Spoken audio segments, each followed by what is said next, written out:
नमस्कार, मैं tarot card reader astrologer नीलम। ज्योतिष के ज्ञान और समस्याओं के समाधान के लिए हमारा चैनल एस्ट्रो अर्थ लेकर आता है आपके पास रोज नई नई वीडियोस।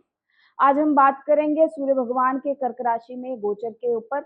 सूर्य भगवान 16 जुलाई को कर्क राशि में प्रवेश करने जा रहे हैं। अपने ही मित्र ग्रह चंद्रमा की राशि में सूर्य भगवान का गोचर किस प्रकार का प्रभाव लेकर आएगा, 12 राशियों पर इसका क्या प्रभाव रहेगा, इसके ऊपर हम चर्चा करेंगे। कुल 1 माह तक सूर्य भगवान जो है वो एक राशि में रहते हैं, गोचर करते हैं और इसका आम जनमानस, आम जनजीवन पर खासा प्रभाव देखने को मिलता है। सूर्य भगवान जहां 19 जुलाई को पुष्य नक्षत्र में रहेंगे, वहीं 2 अगस्त को ये अश्लेषा और इसके बाद 16 को मघा से ट्रांजिट करेंगे। इसके बाद सूर्य भगवान जो है अपनी ही राशि सिंह राशि में गोचर कर जाएंगे। लेकिन उससे पूर्व हम जानेंगे कि 12 राशियों में पर क्या प्रभाव रहेगा जब सूर्य भगवान, इतना बड़ा प्लैनेट जो है वो ट्रांजिट करता है किसी भी राशि में, तो उसका आपके जीवन पर क्या प्रभाव रहता है। सूर्य इन सभी राशियों के ऊपर चर्चा करने से पहले आपको बता देना चाहूंगी कि सूर्य भगवान आपके जन्म कुंडली में करते क्या है। सबसे पहले तो आपकी जो आत्मा है, जो आपकी सोल है, जो सोल की जर्नी है, उसको हम सूर्य से देखते हैं। आपकी जन्म पत्रिका में सूर्य जिस भी भाव में होगा, जिस भी राशि में होगा, उस भाव, उस राशि से जुड़े कर्म, उस भाव या उस राशि से जुड़ी आपके डिजायर्स जो हैं, जो आपकी सोल की जर्नी है, उससे रिलेट करती है। तो वहां से जुड़े कर्म जो है बहुत हद तक ऐसे आपके जीवन में जो वर्तमान समय में आप करेंगे, आपका स्वभाव, आपकी नेचर या आपकी सोल की जो डिजायर है वो वही देखी जाती है सूर्य की प्लेसमेंट के साथ। सूर्य आपके पिता का कारक ग्रह माने जाते हैं। सूर्य से आपकी वंश वृद्धि देखी जाती है, सूर्य से आपका तेज, सूर्य से आपकी पर्सनालिटी देखी जाती है, सूर्य से आपके सत्यवादिता देखी जाती है, सूर्य से आपके लोगों के प्रति आपका रवैया कैसा, आप कितने उदार हैं, आप लोगों को देना कितना जानते हैं, आपकी प्रकृति में कितना लोगों के प्रति न्याय का की भाव है, उसके बारे में सूर्य जो है वो बताते हैं।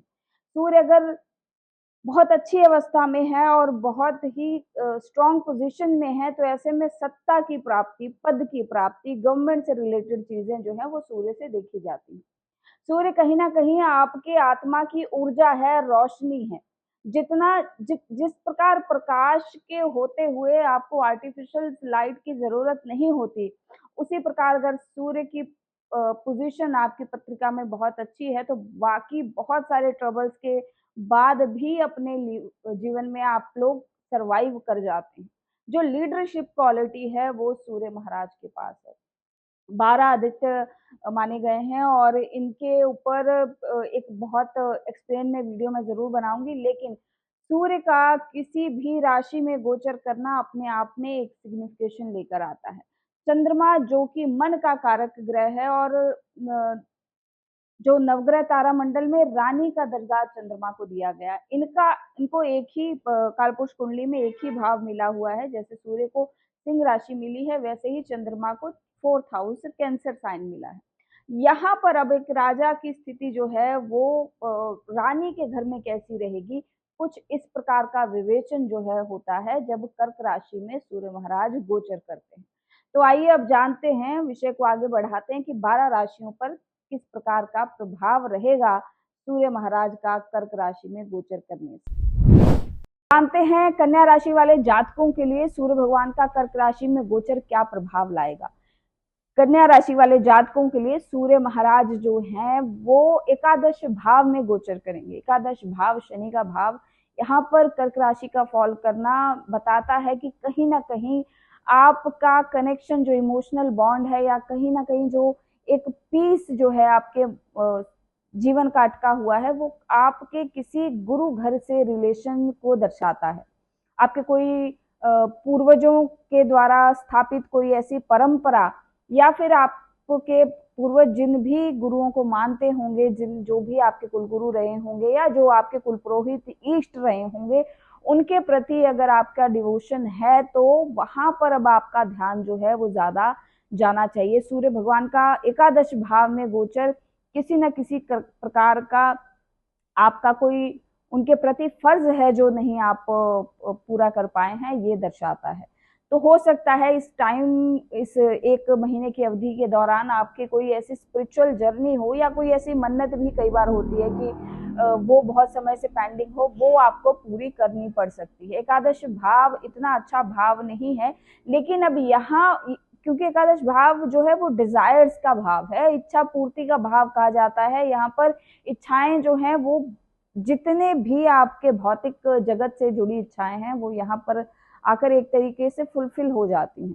गुरु का भाव भी कहते हैं, रीजन यही है कि देखिए इसके पीछे भी एक तथ्य है। गुरु का भाव यानी कि गुरु के पास जाते ही आपके समस्त इच्छाओं का, डिजायर्स का नाश हो जाता है। और यहाँ पर सूर्य का ट्रांजिट अब आपकी स्थिति, मनोस्थिति कुछ ऐसी बनेगी कि आपके मन से ऑटोमेटिकली देखोगे, अब ये 1 महीना आप खुद को आइसोलेट फील करोगे, आपके अंदर त्याग का भाव स्वतः ही आने लग जाएगा। आपके डिजायर्स जो हैं वो आपको बहुत परेशान करेंगी, और इन डिजायर्स के फुलफिल ना होने के कारण जो एक इरिटेशन है वो भी आप देखोगे कि आपको झेलनी पड़ सकती है। यहाँ पर आपके किसी इच्छा के छोड़ने का भी संकेत दिखाई दे रहा है। आपकी कोई इच्छा बहुत समय से जो पूरी नहीं हुई है उसके भी फुलफिलमेंट के चांसेस बनते दिखाई दे रहे हैं, क्योंकि आत्मा का कारक प्लैनेट जो है यहाँ पर गोचर कर रहा है। आपके बड़े भाई जो है वो एकादश भाव से जो है वो देखा जाता है। आपके पिता के जो सिबलिंग्स हैं उनको देखा जाता है, तो यहाँ पर इनसे रिलेटेड भी कोई अच्छी न्यूज देखने को मिल सकती है। किसी फ्रेंड सर्कल का किसी सरकारी काम से लाभ मिल जाना, फ्रेंड सर्कल में आपके कोई दोस्त हो, कोई मित्र ऐसा हो, कोई ग्रुप ऐसा हो, उनसे किसी प्रकार की सरकारी मदद मिल जाना, इसके भी चांसेस बनते दिखाई दे रहे हैं। आपको लाभ की स्थिति भी यहाँ पर व्यापार से, आपकी जॉब से, नौकरी से, सरकार से, सत्ता से, पिता से मिलती दिखाई दे रही है। स्वास्थ्य के लिहाज से ये काफी अच्छा गोचर रहेगा, लाभ की स्थिति जरूर बनाएगा, लेकिन एक डिटैचमेंट का भाव जो है यहाँ पर बनता दिखाई दे रहा है। और इस गोचर को और भी ज्यादा अपने लिए अच्छा करने के लिए आपको चाहिए कि आप गजेंद्र मोक्ष का पाठ जरूर करें। गजेंद्र मोक्ष का पाठ इस पूरे माह करने से आपको इस सूर्य के ट्रांजिट के बहुत ट्रमेंडसली अच्छे रिजल्ट देखने को मिलेंगे। आप इसे जरूर फॉलो करें।